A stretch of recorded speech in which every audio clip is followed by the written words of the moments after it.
Have you ever wondered how the perfect garden is created? Well, the secret lies in the art of gardening, a delightful blend of science and creativity.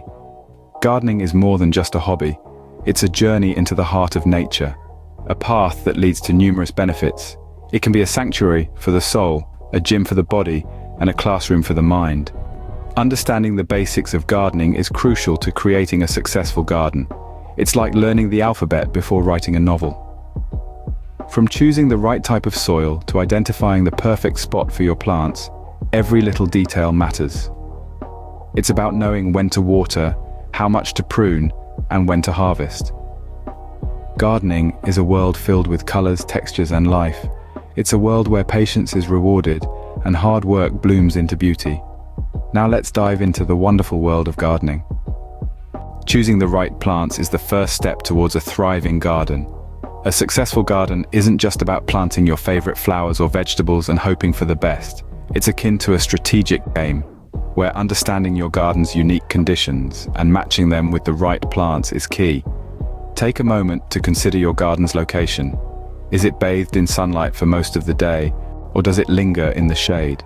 Some plants, such as sunflowers or tomatoes, relish a good sunbathing, while others, like ferns or hostas, prefer a cooler, shaded environment.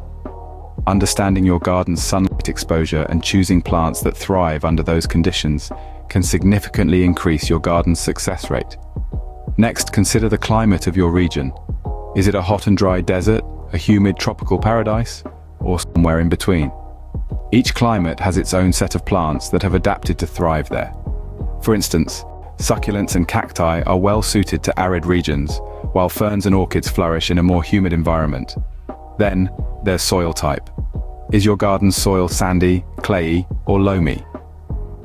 Different plants prefer different soil types, and understanding this can help you select the right plants. For example, root vegetables like carrots and beets love sandy soil, while most flowering plants prefer loamy soil. But it's not just about individual plants. A garden is a community, and diversity is its strength. By incorporating a variety of plants, you're not only creating a visually appealing garden, but also a healthier one. Different plants attract different beneficial insects and birds, which can help in pest control. Plus, a diverse garden is more resilient to diseases and pests. In conclusion, choosing the right plants involves understanding your garden's unique conditions and selecting plants that thrive under those circumstances. And remember, diversity isn't just the spice of life, it's also the secret to a thriving garden. So, don't be afraid to mix it up a bit. Remember, a healthy garden starts with the right plants. Now that you have your plants, it's time to get them in the ground. Planting is more than just digging a hole and plopping a plant in. It's about nurturing life from the soil up, and it all begins with soil preparation. You see, soil is the plant's home, its foundation. You wouldn't build a house on shaky ground, would you? Similarly, we need to prepare the soil to create a sturdy base for the plant. This involves removing weeds and rocks and adding organic matter like compost or well-rotted manure. This enriches the soil, providing the nutrients your plants need to grow and thrive. Once your soil is prepped, it's time to plant. Whether you're planting seeds or seedlings, the process is largely the same. Dig a hole about twice as wide as the root ball or seed, but no deeper. Place your plant or seed in the hole, making sure it's level with the soil surface. Then, gently backfill the hole with soil, pressing down lightly to eliminate air pockets. Now, let's talk spacing and watering. Spacing is crucial because plants need room to grow. Overcrowding can lead to competition for light, water, and nutrients, causing your plants to struggle. As a rule of thumb, follow the spacing guidelines on your seed packet or plant tag. Watering, on the other hand, is all about balance. Too much water can drown your plants, while too little can dehydrate them. A good soak at the time of planting, followed by regular watering based on your plant's needs, should do the trick. Always remember to check the soil before watering. If it's still damp, hold off on the water. Planting is a labor of love, a dance between the gardener and the earth. It's about patience, understanding, and respect for nature's rhythms. And with these planting basics, you're well on your way to a flourishing garden. A garden is a living thing, and like all living things, it needs care to thrive. Just as we humans need food, water, and a good haircut once in a while, Our garden plants need a similar regimen. Regular watering, weeding, and pruning are the three pillars of a healthy, verdant garden. Watering is more than just turning on a hose. It's about understanding the needs of your plants and providing just the right amount. Too little, and they'll wither. Too much, and they'll drown. Most plants prefer a good soak a few times a week rather than a daily sprinkle. And remember, early morning or late evening is the best time to water, as this minimizes evaporation. Weeding, though often seen as a tedious task, is vital in preventing unwanted plants from stealing nutrients from your prized blooms. Make it a habit to weed your garden regularly, and you'll find it becomes less of a chore and more of a therapeutic ritual. Pruning, the garden's equivalent of a good haircut, keeps your plants in good shape. It encourages new growth, removes dead or diseased branches, and helps maintain the overall structure of your plants. So, don't be afraid to get out those secateurs and give your plants a trim. But what about when things go wrong? Just like us, plants can fall ill. Spotting and treating common plant diseases early can make all the difference. Yellow leaves may indicate a watering issue, or perhaps a nutrient deficiency. Black spots or powdery mildew are often signs of fungal disease. If you spot any of these symptoms, consult a good gardening guide or your local nursery for advice on treatment. In conclusion, maintaining a garden is not just about hard work, but about understanding and responding to the needs of your plants. So, keep an eye on them, tend to them regularly, and they'll reward you with their beauty and bounty.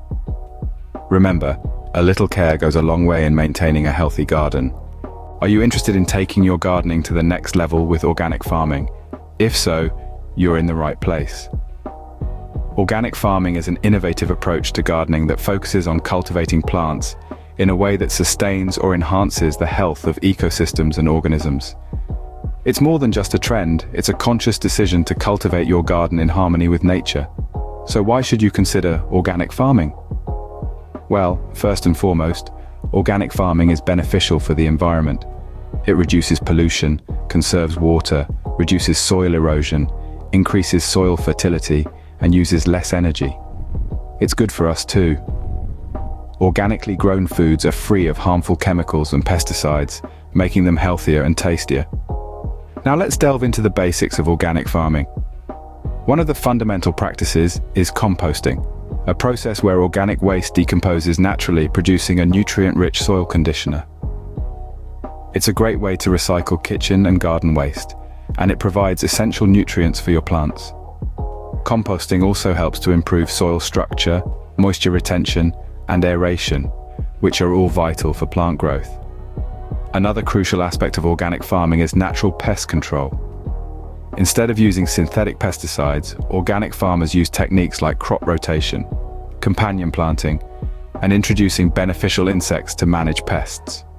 For example, ladybugs and praying mantis are natural predators of many garden pests. By inviting these beneficial insects into your garden, you can maintain a healthy balance and protect your plants naturally. Taking up organic farming may seem complex at first, but with a little patience and understanding, it can be incredibly rewarding. It's about working with nature, not against it. It's about growing food that's good for us and the planet. It's about creating a sustainable future for us all. With these tips, you're ready to start your journey into organic farming. Gardening is not just about growing plants, it's about growing a healthier, happier you. We've journeyed through the verdant world of green thumbs today, covering a multitude of topics. From selecting the appropriate flora for your environment to mastering the fundamentals of planting and nurturing your garden. We've also delved into the organic farming realm, understanding the importance of sustainable practices for the health of our planet. Let's remember that every great garden started from a single seed. So no matter how small your space may be, you can cultivate your little Eden. An apartment balcony, a windowsill, or a backyard. Every bit of earth is a potential garden waiting to bloom. It's not just about the fruits or flowers you will harvest, but also about the peace, satisfaction, and connection to nature that gardening brings. So grab your gloves, pick up that trowel, and let's make our world a greener place. Happy gardening!